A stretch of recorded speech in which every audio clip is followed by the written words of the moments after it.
close your eyes for a second. Not literally, keep watching. But imagine this. You are lying on your back. The ground beneath you is hard and cold. The sky above you is so full of stars it almost looks white in places. There is no sound from roads. No planes overhead. No distant hum of a city that never fully sleeps. Just wind. Insects.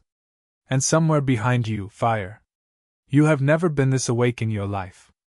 This is not a dream. This is not a wellness retreat. This is Tuesday night, roughly 50,000 years ago, and this is simply your life. Every night. Without exception. So what do you actually do out there? Let's start with something almost nobody talks about. The smell. Modern humans have almost completely lost the ability to read smell as information. We perfume everything. We filter everything. We have spent centuries systematically removing the natural world from our noses. But ancient humans navigating the night relied on smell as heavily as sight. In some conditions, more heavily than sight. Researchers studying indigenous Australian communities who still practice traditional night navigation have documented something extraordinary.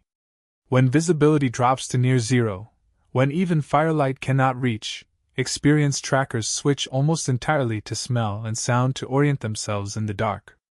They can identify the direction of water by smell alone. They can detect approaching rain by up to 40 minutes before it arrives. Not because they have some mystical ability. Because they practiced it. Every single night. Ancient humans were doing exactly this for 300,000 years.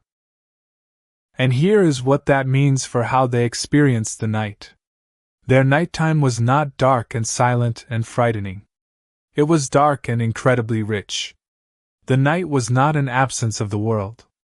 It was a different version of the world. Louder. More layered. More alive. The animals you could not see, you could smell. The weather arriving, you could smell it. Even other members of your group, when they became frightened, the subtle shift in their body chemistry, you could smell that too. Night was not emptiness. Night was information. Delivered through completely different channels than the ones we use today. But the night was delivering something else as well. Something that changed everything about how the human mind developed. In 1999, a psychologist named Piotr Winkelmann published research on what he called the darkness creativity effect. The finding was straightforward but profound. Human beings generate significantly more creative and associative thinking in low light conditions compared to full daylight. The reason is mechanical. In darkness, the brain is relieved of the enormous processing load that comes with managing constant visual input. Freed from that burden, it begins making connections it simply cannot make in daytime. Unexpected ones. Leaping ones. The kind that don't follow a straight line.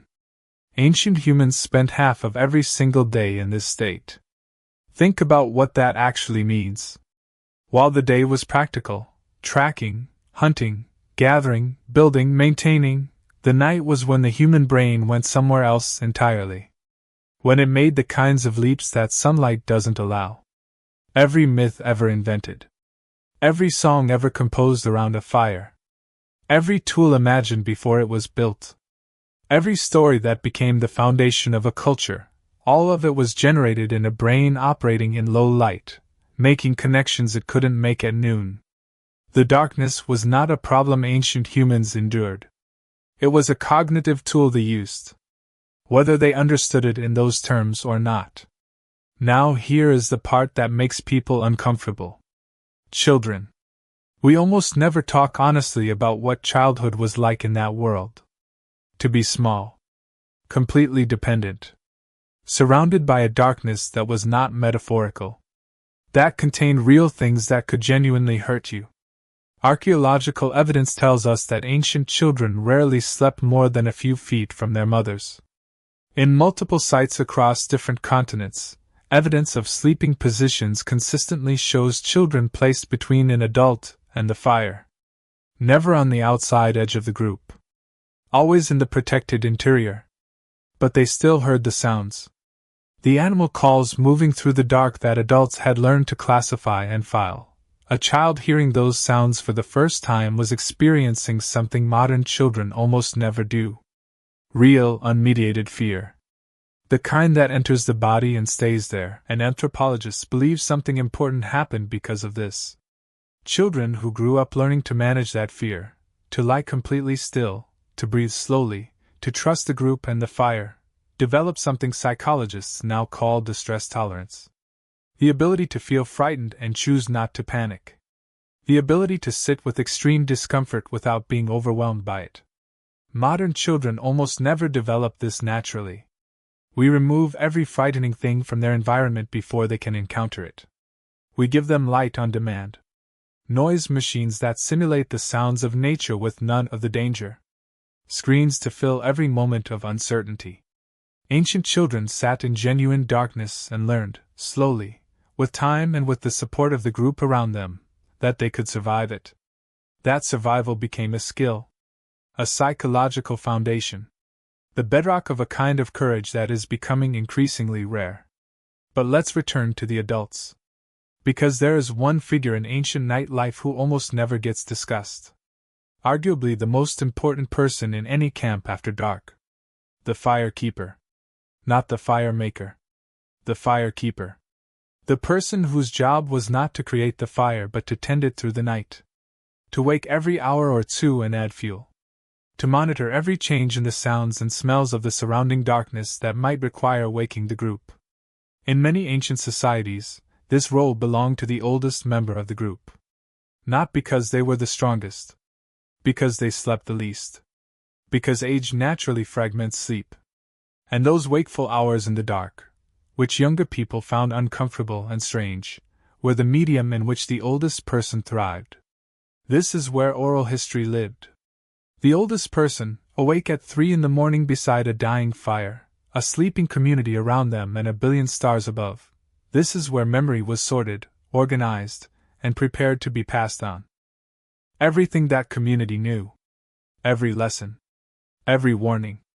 Every account of what had happened before and what it meant.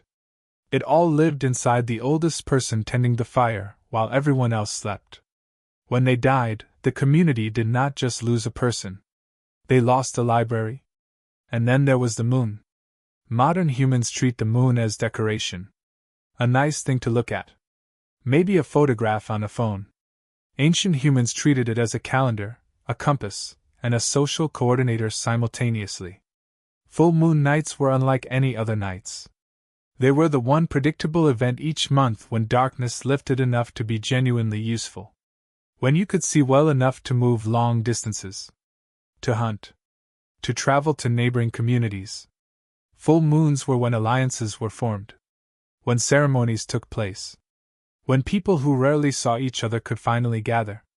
Almost every ancient ritual site ever excavated shows consistent orientation toward lunar cycles. Not necessarily as worship, as utility. The moon was the only appointment written in the sky that every living person could read without being taught. And the new moon, the moonless nights, were the opposite. The darkest nights of the month were nights of maximum vulnerability. Maximum stillness. Maximum caution. The nights when no one moved unless they had no choice. Every ancient human tracked the moon's cycle with more precision than most of us track our own calendars. Because ignoring it could cost them their life. Here is the truth underneath all of this. Modern humans have inherited 300,000 years of nighttime engineering. Every reflex you have in the dark, the way you stop and listen when you hear an unexpected sound at 2 a.m, the way your heartbeat changes, the way your eyes automatically search the darkness even though there is nothing to see, that is not anxiety. That is your brain running ancient software. Code written across thousands of generations by people who survived precisely because that software was reliable. You are not afraid of the dark. You are respectful of it. And there is a meaningful difference between those two things. Your ancestors understood that difference completely. They built an entire civilization in the dark. They told the stories that became every story you have ever loved. They named every star hanging above your head right now. They kept fires burning through temperatures and storms and winds that should have ended them. Because they understood something we have spent 2 centuries systematically unlearning. The night is not your enemy. It is where half of being human actually lives. And most of us, sleeping in lit rooms, scrolling bright screens until exhaustion takes over, have never properly met it. If this video made you think, subscribe for more. And drop a comment, what part of this surprised you most? I'll see you in the next one.